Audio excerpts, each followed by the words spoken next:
Occurring between the 80s and the 90s, these unsolved murders have dumbfounded French law enforcement for over 50 years. Hello and welcome to Mom Abroad. Today is about another case which left police chasing the wrong lead for a long time. This is about an individual who spent years hunting young women along one of France's busiest motorways. And this case will leave you questioning everything you think you know about law enforcement. Let's take a look.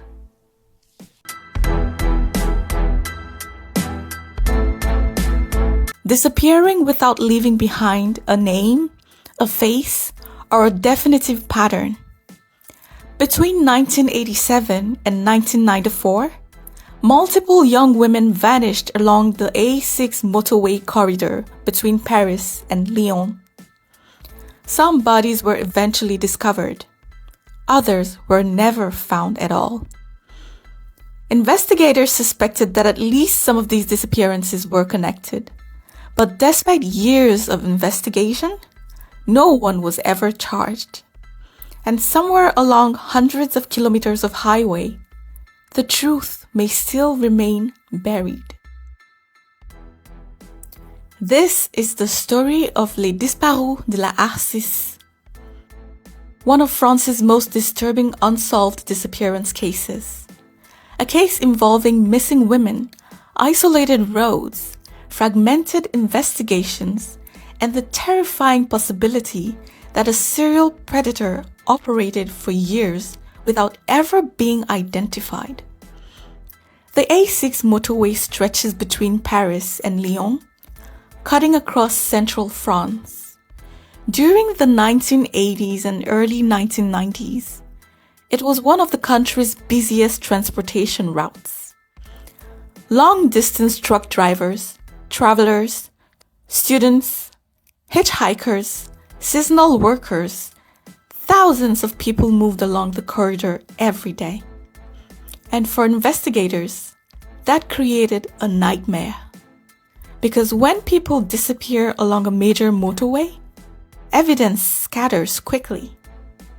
Witnesses are difficult to track, jurisdictions overlap, and patterns often become visible only years after.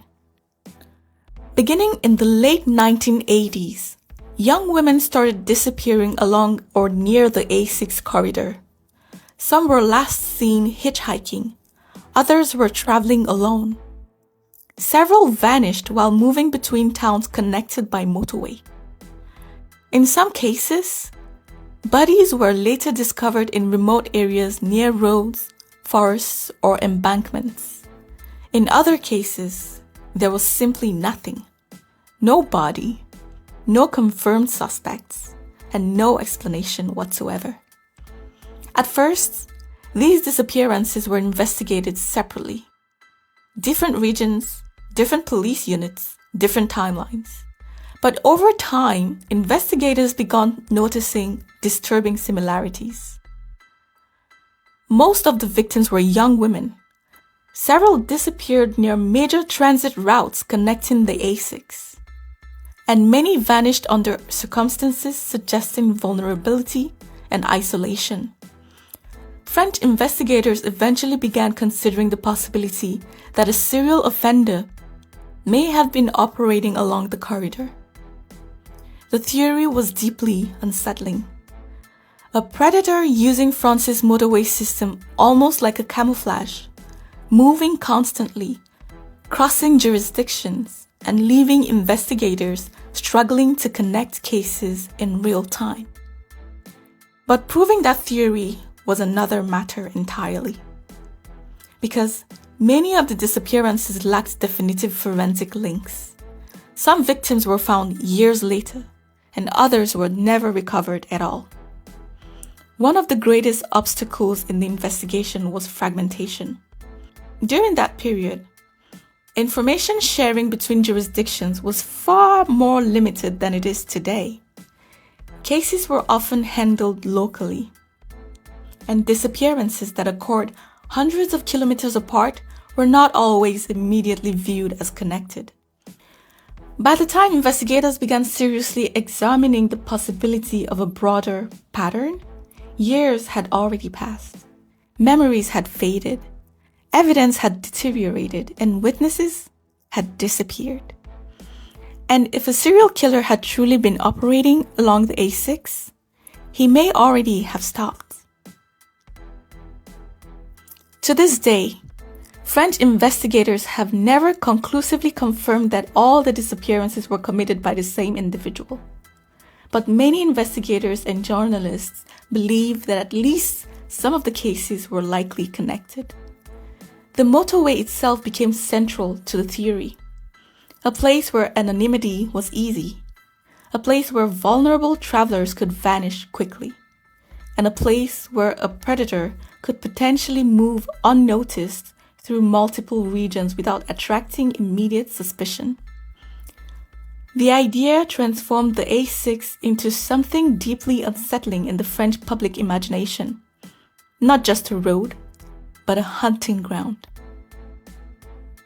Decades later, many of the disappearances connected to Les Disparues remains unsolved. Some families never received any answers. Some victims were never found, and no suspect was ever fully charged in connection with a larger serial case along the motorway corridor. The investigations remain officially open. What makes Les Disparues de l'A6 so disturbing is not only the possibility that a serial killer escaped detection for years, but also the uncertainty surrounding the entire case itself. How many victims were connected? How many disappearances were simply never linked?